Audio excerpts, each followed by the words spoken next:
سورۃ نساء آیت نمبر 32 وَلَا تَتَمَنَّوْا مَا فَضَّلَ اللَّهُ بِهِ بَعْضَكُمْ عَلَى بَعْضٍ لِلرِّجَالِ نَصِيبٌ مِّمَّا اكْتَسَبُوا وَلِلنِّسَاءِ نَصِيبٌ مِّمَّا اكْتَسَبْنَ وَاسْأَلُوا اللَّهَ مِن فَضْلِهِ إِنَّ اللَّهَ كَانَ بِكُلِّ شَيْءٍ عَلِیمًا۔ اور اس چیز کی تمنا نہ کرو جس میں اللہ نے تم میں سے بعض کو بعض پر فضیلت دی۔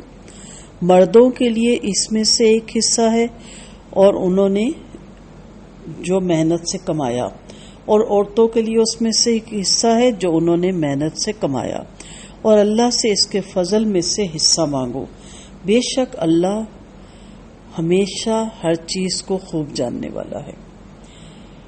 وَلَا تَتَمَنَّوْا مَا فَضَّلَ اللَّهُ سے کیا مراد ہے؟ یعنی یہ نہ کہو کہ کاش یہ درجہ، یہ مال مجھے مل جائے۔ یہ تقدیر پر راضی نہ ہونے کی دلیل ہے۔ اگر یہ بھی ہو کہ اس کے پاس یہ نعمت نہ رہے تو یہ حسد ہے جس کی بہت مذمت آئی ہے۔ ام سلمہ رضی اللہ عنہ نے آپ صلی اللہ علیہ وسلم سے دریافت کیا کہ مرد لوگ جہاد کرتے ہیں، ہم اس سے محروم ہیں، میراث میں بھی ہمارا حصہ نصف ہے۔ تو اس پر یہ آیت نازل ہوئی۔ اللہ تعالیٰ کے ہاں تقرب نیک اعمال سے ہے۔ مرد کو محض مرد ہونے کی وجہ سے عورت پر عمل میں فضیلت نہیں، اور عورت محض عورت ہونے کی وجہ سے نیک عمل کے ثواب سے محروم نہیں ہے۔ لہذا آپ بجائے حسد کے اللہ تعالیٰ کا فضل چاہیا کرو۔ دنیا میں اللہ نے کسی کو کوئی خوبی دے رکھی ہے اور کسی کو کوئی دوسری۔ کوئی مالدار ہے، کوئی غریب ہے، کوئی حسین ہے، کوئی عام شکل صورت کا ہے، کوئی تندرست ہے، صحت مند ہے، کوئی کمزور اور مستقل بیمار، کوئی پیدائشی طور پہ اندھا یا گنگا یا بہرا ہے، کوئی بڑا عقل مند اور ذہین ہے اور کوئی کن ذہن ہے۔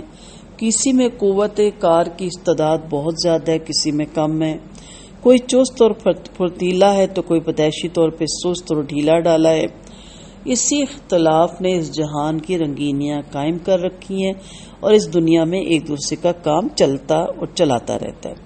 اب اگر اس قدرتی اختلاف سے کسی بھی چیز کا اختلاف مٹانے کی کوشش کی جائے گی تو وہ اختلاف تو دور نہیں ہو سکے گا، البتہ معاشرے میں بگاڑ ضرور پیدا ہو جائے گا۔ اسی لیے اگر اللہ نے کسی کو خوبی عطا کی ہے تو اس کے لیے حسد، ہوس اور بغض نہیں رکھنا چاہیے، کیونکہ اس کے عوض اللہ نے آپ میں کوئی نہ کوئی خوبی ضرور رکھی ہوگی۔ البتہ اپنے لیے اللہ کے فضل کی دعا کر سکتے ہیں۔ فضیلت اور فضل میں فرق رکھنا ہے، ٹھیک ہے؟ فضیلت اللہ نے بعض کو بعض پہ دی، جیسے مرد کو طاقت میں عورت پہ فضیلت دی۔ اب عورت مرد کے شانہ بہ شانہ چلنے نکلی تو کیا اس کا حال ہوا، ٹھیک ہے؟ لیکن فضل ایک الگ چیز ہے، اس میں دونوں کا برابر اجر ہے۔ اور اگر سچے دل سے دعا کریں گے اور اس کام کے لیے اسباب بھی اختیار کریں گے تو اللہ تعالیٰ یقیناً اپنے بندوں پر بہت عنایت کرنے والا ہے۔ اجر و ثواب میں مرد اور عورت برابر ہیں۔ مرد ہو یا عورت، جس کی نیت میں خلوص زیادہ ہوگا تو اس کو اس کے مطابق اجر ملے گا، اور اگر عورت ہمت اور قوت کار کی استعداد میں کم ہونے کے باوجود وہی نیکی کا کار سر انجام دیتی ہے تو مرد نے دیا تو یقیناً عورت کو اس کا اجر زیادہ ملنا چاہیے۔ گویا ثواب کے لحاظ سے مرد اور عورت میں کوئی فرق نہیں، البتہ دوسرے عوامل ثواب کی کمی بیشی پر اثر انداز ہو سکتے ہیں۔ اب اگر کوئی عورت اس انداز سے سوچنا شروع کر دے کہ مرد کے تو اللہ نے میراث میں 2 حصے رکھے اور عورت کا 1، یا یہ کہ مرد کو اللہ نے عورتوں پہ حاکم بنا دیا اور عورتیں محکوم، اس پہ میں نے تفصیل سے بتایا تھا کہ مرد قوام ہے۔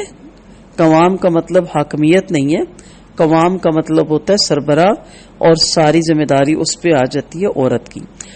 یا کوئی مرد اس انداز سے سوچنا شروع کر دے کہ اخراجات کی سب ذمہ داریاں تو مجھ پہ ڈال دی گئی، پھر عورت کا میراث میں مفت میں حصہ کیوں مقرر کر دیا گیا؟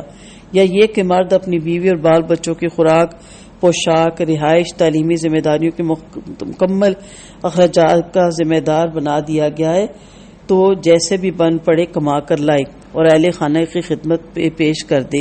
تو اس طرح تو مرد اپنے اہل خانہ کا خادم ہوا، حاکم کیسے ہوا؟ تو اللہ تعالیٰ نے فرمایا کہ اس قسم کے غلط انداز فکر چھوڑے۔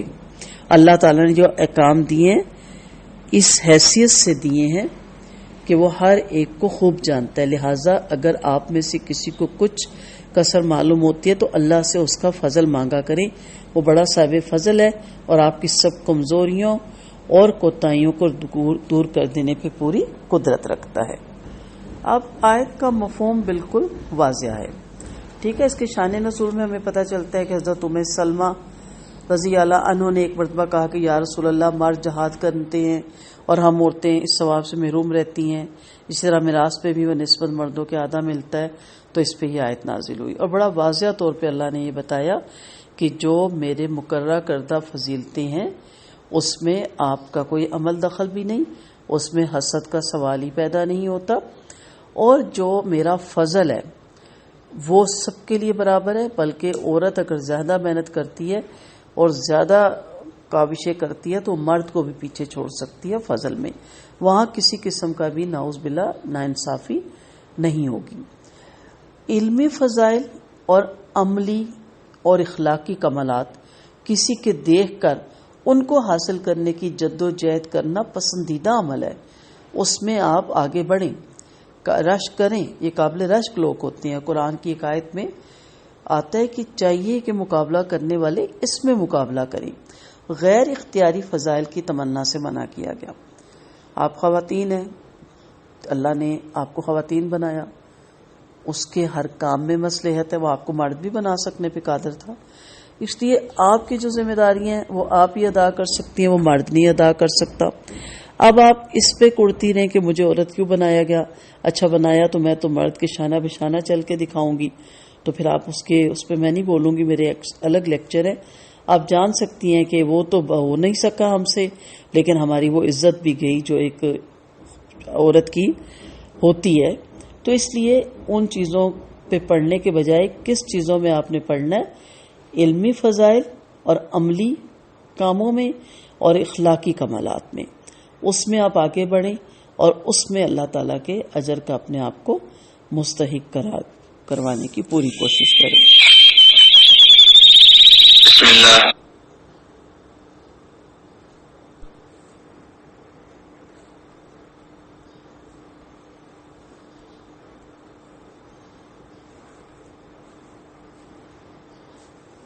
وآخر دعوانا ان الحمد للہ رب العالمین۔